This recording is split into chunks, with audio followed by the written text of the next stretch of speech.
Hey everybody, Aaron Rift here from NoDQ.com to talk about the WWE SummerSlam pay-per-views that have taken place in Los Angeles over the past 4 years. As you guys know by now, this year's SummerSlam will be the fifth consecutive time that WWE has held SummerSlam at the Staples Center in Los Angeles. People ask me all the time, why does WWE hold SummerSlam in LA every year? I think what happened was the first year they did it, they had a great response from the people in Hollywood. WWE through these post and pre SummerSlam parties, and they were able to mingle with the celebrities. And WWE decided to do it the next year, and they had the same success. And then they did it again, and it just kept going every year, and it became an annual tradition. And also, they can charge a lot of money for tickets for SummerSlam, and every year that I've gone, they've actually raised the ticket prices literally every single year, and they continue to sell out. So, I mean, WWE has a good thing going with SummerSlam being in Los Angeles. And as you guys know from following NoDQ.com, I've been to all four SummerSlams in Los Angeles at Staples Center, and I will be going this year again, covering the event for NoDQ.com. So I figured today I would look back at the SummerSlams and give my thoughts. Overall, I've been disappointed with all the SummerSlam pay-per-views in Los Angeles.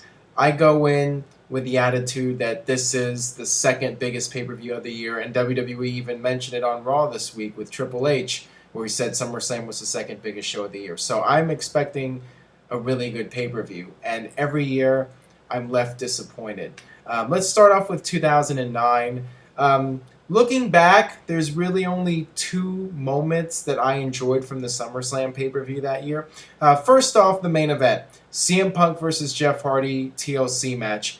This was a very good match. Far from the best TLC match in WWE history, but those matches set the bar so high that it was going to be impossible for these two to measure up to the previous matches in a PG environment when it's a one-on-one match where you don't have all the different people in the ring being able to do all the crazy spots. So, I mean, for what it was very good. And, CM Punk went over on Jeff Hardy. He got elevated. And, it was cool to see The Undertaker make his appearance at the very end of the show. I mean, that was awesome. Jeff Hardy did the Swanton Bomb off the ladder through the table, which, we've seen it before, but seeing it live was very cool. And then the return of DX, and in particular, the entrance. The match was nothing special at all, but having DX come out with all the army guys and the big tank, I mean, that was definitely a spectacular moment in WWE to see DX come out like that in grand fashion. One of the great entrances of all time, in my opinion. Everything else on the show was very forgettable. Randy Orton and John Cena, it was not that good of a match, and they had the outside interference with Ted DiBiase, and it was very bland. Or wait, no, it wasn't Ted DiBiase. Excuse me, I don't even remember who it was. You guys are gonna have to mention something on YouTube because I don't even remember who the person was that interfered. Everybody in the arena thought it was a fan, but yeah, the match was nothing special. Christian and William Regal for the ECW title, throwaway match. Kane and the Great Khali was terrible. There was a sign in the crowd, and I actually got a great picture of it with my camera where somebody held up a Botchamania sign. It was right between the two of them, and yeah, it's a really cool picture. You can check out all the pictures that I posted over the years at facebook.com/NoDQ, DOTCOM, by the way. I have all the different galleries for each SummerSlam, so check that out. And some of the other matches here, Jericho versus Crime Time. It was cool seeing Chris Jericho and Big Show together as a team, but the match was nothing special. MVP versus Jack Swagger, from what I remember, was just your average Raw match. And Rey Mysterio versus Dolph Ziggler. The only thing that was memorable about this match to me was how over Dolph Ziggler was way back then when he was just getting started, and he wasn't even really all that established. He had just come in doing the Dolph Ziggler character, and the people were chanting "Let's go Ziggler" through the whole match. And this is in Los Angeles, heavy Hispanic crowd, and they're still cheering for Dolph Ziggler. So I thought that was significant. So yeah, I mean, SummerSlam 2009 was, in my opinion, an average pay-per-view. 2010, in my opinion, this was probably the worst of the Los Angeles SummerSlams. Um, at the time, I really enjoyed the main event, Team WWE versus Team Nexus. Being there live, it was a very fun match to watch in person. Really cool to see Bret Hart out there, even though he basically did nothing. He just did a few of his signature moves, didn't take any bumps, but I was very excited to see Bret Hart again, even if he's just out there doing a few moves. Just because I grew up on him. So I mean that was special for me personally.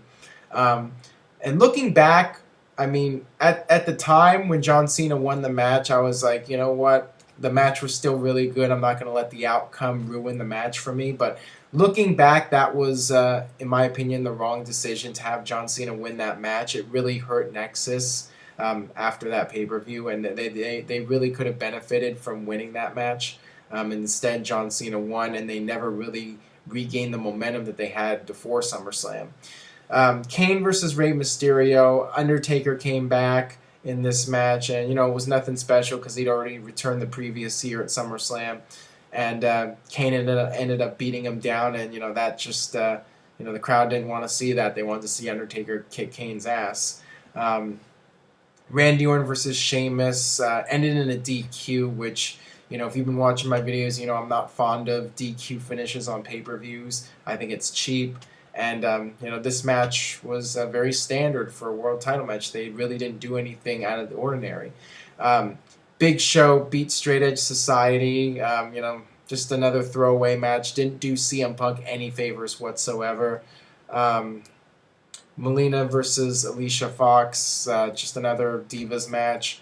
Dolph Ziggler versus Kofi Kingston, no contest. So once again, you do a cheap finish on your what's supposedly your second biggest pay-per-view of the year. So yeah, this 2010 SummerSlam was, I'd have to say, it was a thumbs down show overall. All right, 2011. Let's pull this one up now. If I can find it here. Okay, here we go. All right, 2011 I thought was a good show overall. I would give it maybe a slight thumbs up or thumbs middle, somewhere around there. CM Punk versus John Cena, undisputed WWE title. The problem here was it had to follow the Money in the Bank match, and there was no way they were going to have a match as memorable, and it wasn't as good of a match. They tried to do the whole undisputed title gimmick to make it more interesting, and they had Triple H as a special referee.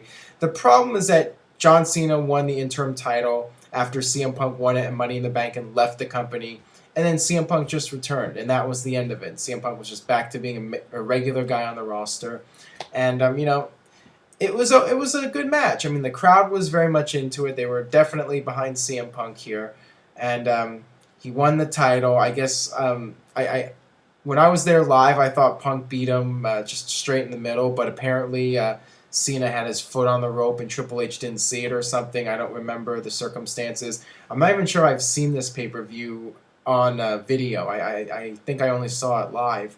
And then Diesel came out and powerbombed CM Punk. That was a cool moment. That was a big surprise. Nobody was expecting Diesel to show up. So this was a nice way to end the pay-per-view. And then Del Rio cashed in Money in the Bank. And looking back, that would have been a more special moment if Del Rio actually had a lengthy reign as champion. Instead, he just lost it back to Cena the next month, or CM Punk, or whatever. I don't even remember.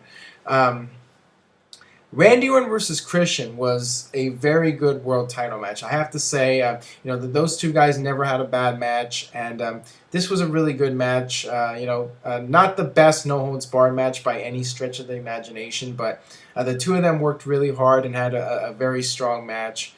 Those two just worked well together in general, so, I mean, they were not capable of having a bad match. And, I remember the finish being really cool. Christian coming off the top and Randy turning into an RKO through the table. I mean, that was a very cool moment. Wade Barrett beat Daniel Bryan. Just a basic match. Beth Phoenix, Natalya, don't remember it. Mark Henry versus Sheamus by count out. Once again, screw job or cheap finish on the pay-per-view. I think Mark Henry speared him through the dasher board, something like that. And this is right when they turned Sheamus babyface. So I thought that they were going to be pushing Sheamus. And so for Mark Henry to win was confusing to me. And then the show opened with a 6-man tag match. Kofi, John Morrison, Rey Mysterio beat The Miz, R-Truth, and Del Rio. Just your standard 6-man tag match. So, I mean, overall, it was a good pay-per-view, but I wouldn't call it a great pay-per-view. And finally, the 2012 SummerSlam from last year. I've talked about this on my other videos. I was very disappointed with the main event, Brock Lesnar versus Triple H. The crowd was not into this match at all. I mean, they were pretty dead for it. And, a lot of fans were yelling out, "We want WWE, not UFC." And I think a lot of fans wanted to see the WWE Brock Lesnar, with the black tights. And, they wanted to see the intense brawling. They didn't want to see these guys trading submission holds. And, it just, the match was definitely hurt by the lack of crowd heat. And, the match itself, I mean, both guys worked hard, but it just wasn't connecting. It wasn't working with the audience. So, I mean, this was not a good match. And CM Punk beat John Cena in the Big Show triple threat match. Kind of a dull match. I mean, it was okay, but, we had seen John Cena and CM Punk the previous year, and 2 years before we saw CM Punk versus the Big Show. So now we're just getting a triple threat match. It just felt like more of the same. R-Truth and Kofi Kingston beat the Primetime Players. Just a standard tag team match. Sheamus beat Alberto Del Rio. Another standard world title match. Nothing to it.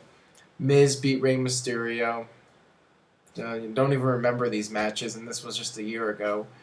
Daniel Bryan beat Kane, and he would go on to form a tag team with Kane, so this was kind of the beginning of their program. So, I mean, this was okay. Chris Jericho beat Dolph Ziggler. This I remember being a good match, but I thought it was going to be like this spectacular match with these two guys, and it was just a good match. I thought that this one could have been better.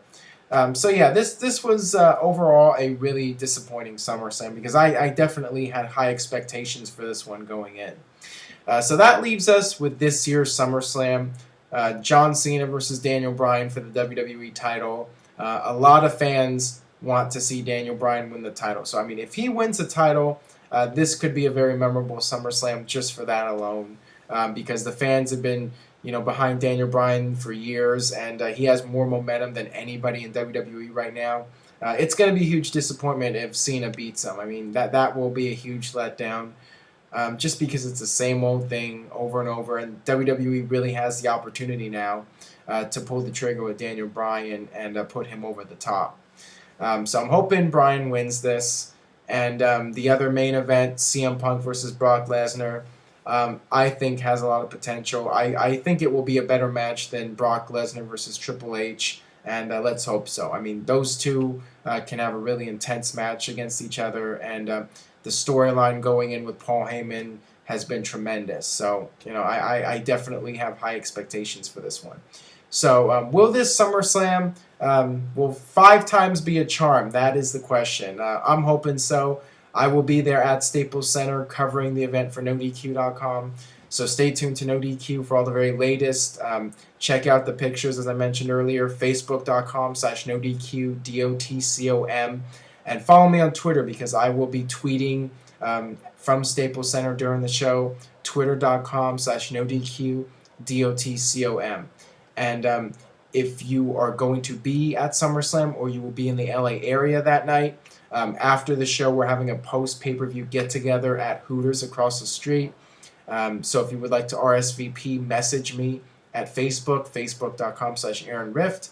So stay tuned to NoDQ.com for all the latest SummerSlam news. And subscribe to the YouTube channel, youtube.com/NoDQCW. Thanks for watching.